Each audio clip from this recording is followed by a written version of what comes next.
Uşaqlarda davamlı burun axıntıların və öskürəyin ən çox rast gəlinən səbəblərindən biri xroniki adenoiditdir. Xroniki adenodit burun udlaqda yerləşən adenoid toxumasının uzun müddətli iltihabıdır və ya kəskin adenoiditin qısa müddət ərzində təkrarlanmasıdır. Səbəbi isə uşaqların tez-tez kəskin respirator virus infeksiyası keçirməsi və allergik rinitdir. Xroniki adenoiditin daha bir fəsadı gecələr yuxusuzluq və yorğunluqdur.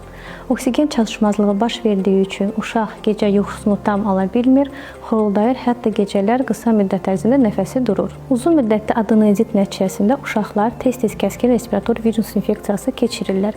Çünki mütəmadi kəskin respirator virus infeksiyası ilə qarşılaşdıqda adenoid toxuması davamlı ödəmli vəziyyətdə olur, öz funksiyasını bərpa edə bilmir və infeksiya mənbəyinə çevrilir.